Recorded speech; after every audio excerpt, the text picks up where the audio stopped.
Podcasting live at the time we recorded it. From the studios in downtown Gulfport, Florida, it's WGAB, the GabCast. Welcome back to WGAB, the GabCast, a Gabber newspaper production. I'm Cameron Healy, the assistant editor with... I'm Patrick Heinzen, news and politics reporter, and we are here with the owner and publisher of the Gabber. I am Cathy Loper. All I get to write is checks. Of course. So this week, we're going to talk about the Sirata redevelopment on St. Pete Beach. We're obviously have our favorite segment, Cathy with a cop. And then we're going to talk about Nude Nite in St. Pete. So let's start off with some information about the Sirata redevelopment. Pat? Yeah, at the most recent city council meeting in St. Pete Beach, they talked about a new application to redevelop some of the area around the Sirata. Mm-hmm. So the Sirata, already being the large hotel that it is going to have two more hotels on the lot. So I have some questions. Yeah. Where? On the very north side of it, so if you can imagine the Sirata as parallel to the beach, there's going to be on the north side a JW Marriott, and on the south side a Hampton, both perpendicular to the beach. Okay. It's going to look like a big H. Are they going to be Siratas, or are they just going to be separate? Are they subdividing the lot? What's happening here? Because how are they getting the density? How is that okay? It's owned by the same people that own the Sirata, but it's JW Marriott and a Hampton. Like, the buildings are owned by the same... It's all on the same lot, but it's two separate hotels. So how did they even come down to allowing this? I mean, it seems like a lot of density, which is an issue on the beach because, you know, it's a little strip of sand. Well, that's one of the things I think about is, to answer your question, they spent over 15 hours talking about it. Right? Like across two separate meetings. Two meetings. So at the end of the meetings, people didn't even know what they were voting on at that point. They're like, whatever, it's been 3 years since we started this meeting. Well, that's the thing is they did 10 and a half hours one day talking with the community, and that ended at 1 a.m. and the community was still there ready to talk. Which is crazy. No, that's on brand for St. Pete Beach. Then a little wild. Bit at the February 21st meeting, the commission agreed that they would be building this, but they went through 50 different conditions that would be built under. Oh, yeah. And changed about 17 of them as they were talking about it. It's everything from they're restricting whether or not they're restricting the hotel's ability to rent beach equipment and like scooters and stuff like that. And they can't have a big water slide, right? Yeah, they can't have any permanent like inflatable structures or stages or anything. They can have temporary stuff for approved special events. Yeah. But the Tradewinds has permanent inflatable structures. Yeah. So the Tradewinds was talked about a lot because the Tradewinds had a big deal was a wind survey. They want to see how it affects the wind, especially with the Tradewinds. The way the Tradewinds is built, it changed the way the wind goes through I don't know which way it's shaped, but it's like there's a little area where the wind gets funneled through the Tradewinds. It becomes a funnel. It can be a problem. And they wanted to do the same thing with this place, and the developer said that could take a year, and we don't want to delay this project, and we don't want to do it. At the end of the day, they're doing it. Yeah. Because the Tradewinds did it, and also because it's something that they need to do. But, yeah, the Tradewinds, it's two very different things. Yeah. Two, by the way, I should mention, very local families who own those properties, which is nice, at least, that it's not some giant corporate America capitalist, whatever, making money on the backs of the... It's a local Are you talking about capitalist the Tradewinds still? making money off. Both of them. Both of them are owned locally. Well, the Sirata and the Tradewinds? Yep, they're both owned by they're two different families owned. Yeah, but it's a Marriott and a Hampton coming in. Well, I imagine that must just be a situation where like they pay for the licensing and they or a franchise or something. I believe also they got a series of bids from different hotels that wanted to build what are they going to do with all the poop? Where does the poop go, Pat? What are you talking about? I'm talking about there is one building. They are putting 3 buildings up. That is 3 times as many toilets flushing. I mean, so you're worried about poop going into the ocean? No, I'm think worried they about. even talked about that. They were talking about like waste, like that's water a waste problem and stuff. where so because like they sell they buy their water treatment. They send their sewage to St. Petersburg. or Pinellas County. No, I'm sorry, they're St. Pinellas Pete, County. Let's go. Are the Pinellas County facilities up to handling that influx of? So I'm not sure about that. I know that the applicant will be working very closely with the city through everything. I know that one of the conditions that was brought up, this is kind of separate, but if there's a hurricane evacuation or if the St. Pete Beach is during a hurricane watch, the parking garage that they're building are going to store city vehicles. Yeah. So there's stuff like that where they will be working very closely with the city. The city is going to make sure that. Is this like the first like parking garage on St. Pete Beach? Like, I don't think I've seen one that's like a legit parking garage. There are parking garages. Hotel Zamora has a parking garage. Okay. That was redeveloped after the lawsuits ended. So that's the thing you have to realize is that St. Pete Beach has a comprehensive plan, which is like your guidebook for managing growth and allegedly. And it was under litigation for a long time. Okay. And as soon as they started wrapping up the lawsuits, they started to see redevelopment of the beach, which whether or not you think it was needed, that lawsuit was keeping people from wanting to invest money, which I understand. You don't know if it's going to be legal in a year. Yeah. So the first one that I think happened was after those lawsuits ended with Hotel Zamora, but it's a small hotel and a small garage. This is going to be much bigger. Yeah. This is like double that. Are they increasing law enforcement with more people coming? I mean, three times the people on this one property. Are they going to get another deputy? I didn't see anything about that in the conditions. It's a lot of drunk people from Michigan. No disrespect to Michigan, Don't but that think is a it's lot of. just No, I Michigan. mean that's spring break. I mean I'm sure when the police like chief comes on the everywhere. podcast in a minute, he can talk about how great it is when your city goes from a population of 12 to 5 million. So. I know that one of the words been thrown around a lot by the community and also by the commissioners is responsible redevelopment or stuff like that. And Yeah. I mean, to an extent, to me, it's like, how much land is there really left in St. Pete Beach to develop? None. Exactly. It's like, where are you finding? I know it's the lot, but how are you finding the space to build 2 new hotels in an overcrowded area on a small island with very little land? I think But that's we're not biased. We have no opinion on this, right? No, it's a hard thing when you look at it. The state of Florida actually has a law in the books that says if you cannot prove the infrastructure is in place to handle the increase in density, you should not get the building permit. But that law has been ignored pretty much ever since it was passed. But So. yeah, I feel like because of that concern, that's why it took so long. It took you said 15 hours? 15 hours of discussion. Yeah, like that's why like people have a lot to say and think about and you know, I only saw a tiny bit of the commission meeting. Yeah. Well, you didn't watch it all with popcorn and a bottle of wine? No, actually, I was at a game night with my friends. Okay. And so that was our fun game night. We played cards and watched the commission meeting. So Y'all are weird. I know. But I remember watching it and it was just one of those things. It's like they just kept showing like I had to visuals, rewatch, like explaining everything that they were talking about. I don't know. I had to rewatch the video a couple times just to make sure I got everything, and you could skip to any point in that video, and you would be lost no matter where you went. It was so funny watching It's a people lot of leave thoughts. the meeting too once it hit like 10. It was just like you saw everybody who was there for like the public comment. Oh, Spidey down.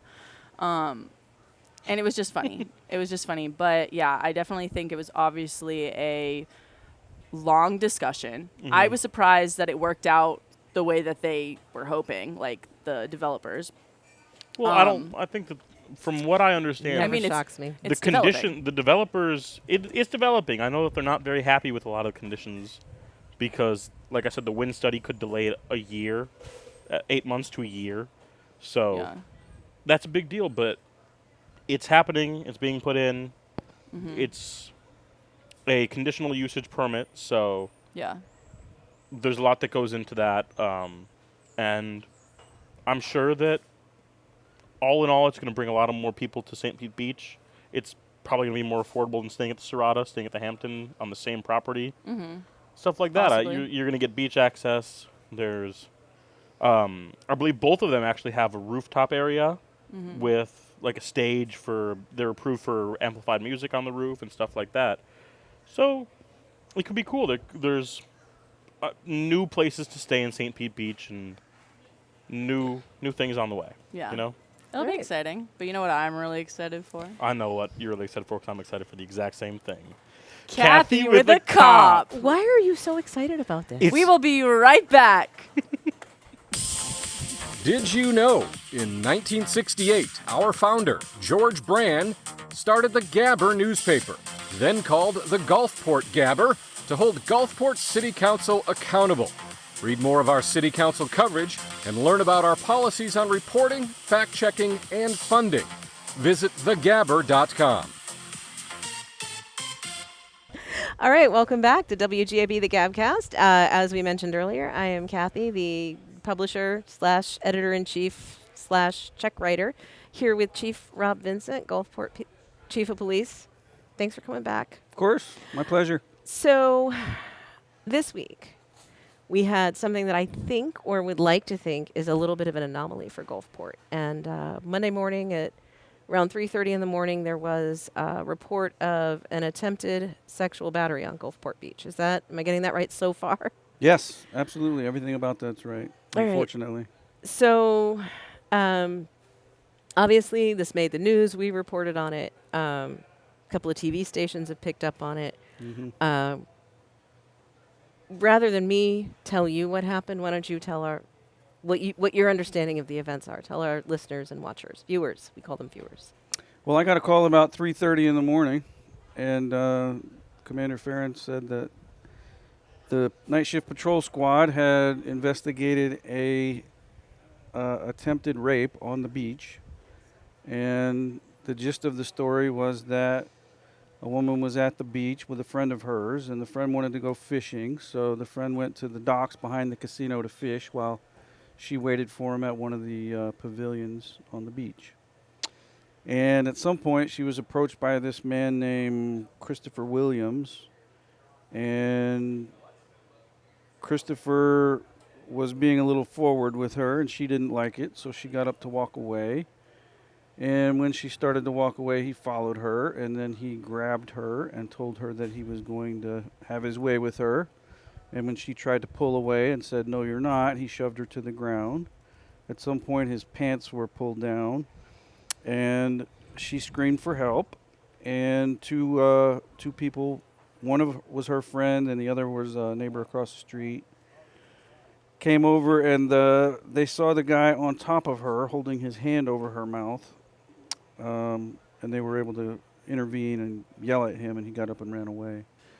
And in a short time after that, one of our patrol officers was driving down Beach Boulevard, and he saw a guy that matched the description that had been given out. He stopped him. The officer was Officer Grimes. He's a K-9 officer, and so his patrol car has a big picture of a dog on the side of it, and I'm sure that had some influence in the offender's mindset about whether or not he was going to run away at that moment. So he's in jail now, charged with attempted sexual battery. That is upsetting. Very much so. I am glad that we have our own police force, and we don't share, for example, a sheriff with a neighboring city where we would have maybe had police farther away. Well, one thing I noted in Officer Mills is the one who made the arrest. In his report, he noted that he heard the call come in live. And so what that means is there's an app on the computer in the patrol car where when somebody calls 911 and you have a geofence set up, you can hear that call live as it comes in. So there was no waiting for it to be dispatched or any of that. They just went. And so the response time, given the combination of the technology with the fact that we have our own patrol officers working Gulfport, that was tremendously valuable the other night. So that's awful. I mean, there's no way around it. We have in our office in the past 36 hours gotten some people who question a few things about it. Readers who saw the post on our website. And the first thing that we heard is, well, what was she doing on the beach at 3:30 at night by herself? And my response as a human to that is, that doesn't give somebody permission to do anything to you unless you're trespassing, and then they can tell you to get off their property. But you don't open yourself up to sexual abuse just for being female and alone, right? And not everybody works 9 to 5 Monday through Friday. Right. And, I remember when I worked the night shift, on my days off, I would stay awake. I would be out riding my bicycle at 3 o'clock in the morning. So you don't want to judge what somebody's doing at a certain place and time. Well, no, I mean, it doesn't matter. And the other thing is, someone else said, well, the Sazerac is kind of far for him to take a walk. Is it doable? Yes, but are you sure he was walking? Are you sure that she wasn't a sex worker and they couldn't agree on price?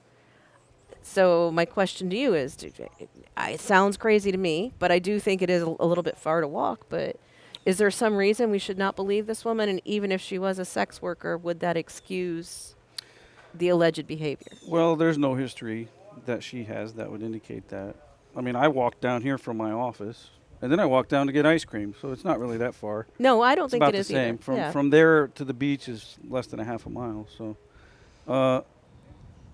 plus, like you said, it doesn't matter. Even if that scenario were to turn out to be true, so what? It's right, an attack is an attack. Consent is consent. Right. And the lack of it, that's what makes it a sexual battery. So, but it sounds like the police, and I can't believe we have to say this, but people are doubting that the police actually talked to the witnesses, but they did, right? I mean, you didn't just. I think for some people, the idea of a rape allegation is so upsetting, either because it's so upsetting to think that women don't have the ability to be safe, or it's so upsetting because if it's wrong, if it's a false accusation, the accusation is bad. But it doesn't just sound like it was he said, she said. It sounds like there are a lot of witnesses who could corroborate it. A video of someone running. Oh, yeah. I mean, yeah, absolutely. So there's at least 2 people independent of this situation who saw what happened. And then there's a video of the suspect running away from the crime scene. She had visible injuries on her. She had a laceration on the side of her head. So it's, absolutely. The evidence supports what she said happened, what the witnesses said happened. So there's definitely probable cause, and I don't see any reason why it wouldn't be something the state would prosecute. What happens now to this woman? How is she supposed to live with this? What is available to a victim? Well, that's very, very tough because I've never been in that situation, so I wouldn't know exactly what it feels like. But we work very closely with organizations. One of them is, I'll leave you a card with their website address, the Suncoast Center. Okay. The Suncoast Center does the full spectrum of helping victims in these situations. They do the forensic physical exam, and they do counseling. We also, in a case like this, the state attorney's office victim advocate is put in touch with the victim so they can work with them through every step of the prosecution phase. So all those bases are covered, but obviously, it requires input and the willingness to want help from the victim. So we'll put her in touch with the right people. I mean, from there, it's up to her. The other thing I'm curious about is I have heard, but have never thankfully had to experience, that if this goes to trial, it's entirely possible that the defense lawyer is going to almost put the victim on trial. Is that true, or is that something that doesn't happen anymore? It's potentially possible, yeah. I mean, if it goes to actual trial, everyone has the right to confront their accuser, so that would be part of the process. Usually they try and come to some sort of arrangement so that doesn't have to happen. And in this case, though, I think it's a pretty strong case, so if I were him, I would accept whatever plea they offered to me. I looked up the man. He has he has traffic tickets. He has no other. That's very unusual, yeah. It's unusual, and I thought it was interesting. One of your detectives put in the press release, if anybody else has any experiences with this man, contact us. And I imagine what you're then looking for are women or men who have not come forward. Right. I mean, a lot of rape goes unreported. Exactly. So if anyone else has had something similar happen with this person, please let us know. Absolutely, that would help. And we will have links to that, of course, in the show notes.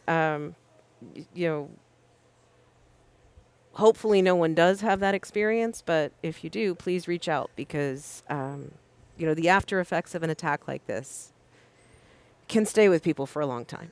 And, sure. I go out in the mornings before daylight. I go for I call it a run, but I'm not you've seen me run. That hasn't gotten better with age. Playing fast and loose with the word run, but I always have my phone on me, but I never actually, because I run down to the beach sometimes before 5 in the morning, and never actually questioned my safety, which is maybe foolish. It's one of the things that your predecessor talked about. The biggest problem with Gulfport is that Gulfport thinks it's safe. Absolutely do. And we let our guard down. So I'll probably be a little more vigilant, and, thank you and your officers for doing your best to keep us safe. Yeah, they do a great job. I mean, our property crime is high, but our violent crime is very, very low. Yes, woods behind you. Yeah, there you go. Knock on wood. Well, that's why this was so sensational news-wise, because Right. it does not happen in Gulfport It that doesn't. often that we know about. So anyway, thank you, Chief. My pleasure. Have a great day. Thank See you Officer again Mills soon. for me. Of course. Have fun. Find all your Gulfport and Tampa Bay beaches news and things to do at thegabber.com. And we're back. Glad you came back. I forgot to tell you we're going to get naked. We are talking about Nude Nite. So we're not getting naked. We're not getting naked, but Man, some and I people did might. sit-ups. Damn it. Cathy, you can still go. Did you guys know that you can still purchase your ticket to go to Nude Nite? Well, I don't even know what Nude Nite is. Nude Pretend I'm new here. Nite. Okay, so Nude Nite is coming to Coastal Creative in St. Pete. This is the first time that they've ever had an event here, but it did start in Orlando back in like 2005. So that is where this little nude tradition came from. Did you It's say nude tradition? nude tradition? I like that. It's a 3-day event featuring more than 170 pieces of nude-inspired work. So Nude Nite is also only a 21 and up event. So everyone here, we're actually of age. Not Nicole. Nicole, I don't think our producer Nicole's is of by the age. camera. She's not of age. Sorry, you can't go. But it just shows. It's only that because it is nudity. It shows. But And we can't be nude, right? No one under 21 has ever been nude before. You're right. That's true. Kids never have sex. You're right. I don't know if no, you can show up cannot, and no, be nude. you cannot be nude. What Okay. about like body paint? I think so that's what they're also having. They're also having live body painters, and Oh, so like cool. that will be there. I think that's more of just a professional thing. Like I think. Have you ever seen body painters? I've seen like really good body paint where it looks like realistic clothing. Yeah. And you like can't tell. Yeah, it's like they basically most of the time they wear underwear still. Like Yeah. it's still like underwear. Maybe a woman won't be wearing a bra, but it's like A women? a woman. Oh, I thought you said a women. You Okay, did. maybe I said it like that, but you know what I meant? I was one person. How about you not call me singular out? woman. Yes, there we go. Sorry. An individual might not be wearing a So bra. Coastal Creative, they used to do this in Ybor, but they brought it over to St. Pete this year. This is the first time it's been in St. Pete, yes? Yeah, they like I said, they started in Orlando, but they did have events in Tampa, specifically Ybor, and most of the people like who are a part of it are Florida natives in some way, even people from St. Pete. So that's what we. Abby Baker. She did a little feature for us. This is where we got it. Read online. She talked with some St. Pete artists, and one of them she talked to was Samantha Churchill. She's from St. Pete, and she's been a part of Nude Nite since they started in Tampa, and she makes aluminum wired sculptures. So Yeah, I saw some. Those were really interesting. So Yeah. I think it's going to be a really good event, and it's usually very well attended. I think it's fascinating that they. I'm sorry. We just watched it. We're taping live. we're taping Not live. We're taping at the Art Village Courtyard in Gulfport, Florida, and we've had to put up, just for those of you watching or wondering why we all started laughing, we put up chairs because we share a courtyard with Stella's Deli, which is a breakfast eatery, and So we had to put up the chairs because it's tourist season and tourists will just walk through. If you watched previous episodes of the podcast, you've seen this. But now the gentleman who works at Stella's Sundries, very nice guy, walked around as far as he could and then came in front of one of our cameras. And the poor guy actually got down on his hands and knees so he wouldn't disturb our our taping, and I feel like a giant jerk. We should have just told John he could walk through.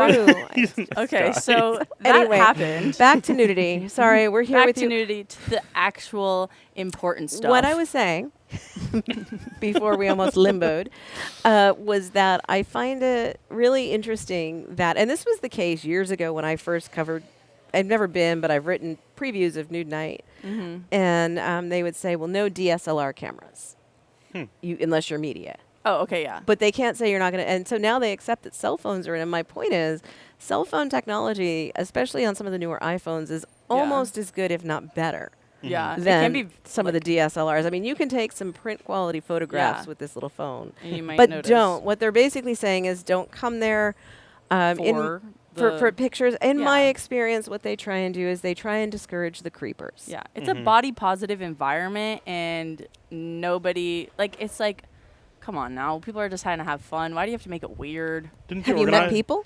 I'm just saying those people. Didn't the organizer say something about how it's not like a deviant thing? Oh like, no, it's that's just about that's art. what I was gonna get to is Samantha. She even said that. She said for all of the newbies, she was like, don't be turned off by this. This is just nude art. People might be worried it's going to be some deviant situation, but I always tell everybody it's just a good time. That's what she said, quote unquote. And They I work think that's hard. just like it's like these people. It's just a form of art, and if you can accept it as that and see it as that, then like, please go. But if you're gonna go to be like hee hee ha ha and then also be a creep, don't. Like, that's just So this all comes back to our, I want to say puritanical, but really Puritans were kind of dicks, jerks. So not puritanical, but it comes back to this heavily Christian influence on society that just being nude is sexual. yeah. I mean, if It we doesn't- did this it's not all like the that. time, if we had a nude night every week, it would be like art walk in Gulfport, right? It would Clothing be, is a social construct. I mean, it's What just is? Clothing. no, it is. I mean, we didn't So start Why that did we way. allow this? I don't know, but I like your T-shirt. Thank you. So don't make it weird. Anyways, Cathy, you're the one who made it weird. Anyway, Holy crap. Oh my gosh. Okay, so anyways, yeah, Nude Night is not a weird thing. It like Abby starts off her story with like, this wouldn't be the first time that St. Pete has said let's get naked. Like, people just it's not, very nudity is it's I mean, it's not uncommon, and you know, sometimes it is a little conservative to ask people to wear clothes more and to not be as naked, but it's like also Gulfport, St. Pete, I feel like it's a very freeing environment here. well, and People it's I like that we're moving away from just sexualizing Yes. the idea of being Yes. like I can't tell you the number of times growing up I heard, because I developed early. And I can't Yes, tell you the yes, number I of know what you mean. times I heard as a middle schooler, "Oh, you can't wear that. The boys will act inappropriately." Oh, And it's like, yeah. well, it's not my job to Not make my sure fault. your shitty kid's being good. No. But yeah, I mean, I know as a mom just trying to protect you, right? That's what they Yeah. say. But maybe if we did this more, we did more nude nights, if we did more body positive stuff, people would realize that yeah. it's not sexual. I mean, it's not. Like, there's We're- a difference between appreciating the beauty of nudity and like Appropriately. sexualizing. Yes, Yeah. like objectifying people. Like, so that's there's a yeah, I mean, difference. and there's a difference between being naked in your bedroom with an intimate partner and Yes. being at an art event that celebrates a body image. And Yes. you know what? If you're a creeper, just don't go. This is That's not all the we're event for saying, you. like- Go find a bar. If you started nightclub. listening to this and you're interested because you're a creep, go away. No, Find help. We still Yeah, want seek we still want you to listen. We need the numbers for our analytics, but we really don't want you to listen. So. Whatever. So, anyways, yeah. So Nude Night is going to be at Coastal Creative, and it's How from much is it? 6. It's only like $25. No, it's $40 a ticket. 40? And Cool. it's from 6 to 11:30 at night. So, you know, you can get some dinner with friends and then go check out some art. There's also going to be like there's going to be dancers and then yes, the live performances and body painters. Isn't there some secret special performance that they're not? I mean, oh yeah, they have some things that they were like, we can't spoil it, but as you can tell, it's gonna be something new. They were like, we have Like, burlesque dancers, yeah. we have live dancers, and then something special. Like, and it might be something nude. Who knows? probably will be. Is it Taylor Swift nude? Oh my God! Imagine that'd be. They'd crazy. be charging more than $40 for that. OMG, 500. All right, see, now we're objectifying gonna Taylor say. Swift. Taylor, I was Taylor, gonna no. say. So, hi, Sorry, it's me. babe. I'm the problem. It's me. Shut up! That was crazy. Karma, bitch. Oh my God. Anyway. Oh, she's a It's a high five. Swiftie. Okay. Yeah, so that's super fun. I hope somebody goes that I know that I'm friends with, and they tell You me. don't want to go? I wasn't personally gonna go. It is on. I think it's the 9th. Yeah, it's from March 7th to March 9th. I don't plan on going, but you know, it's something somebody might like. So Yeah, for sure. All right. But yeah, so thanks for watching, everybody. Tune in next week. Where we will have arepas. Mm-hmm. Yes. Oh, yeah. We're going to have arepas next week. Oh, yeah, we will. On WGAB, the GabCast. GabCast, a Gabber newspaper production. Peace out, Girl Scout. Okay.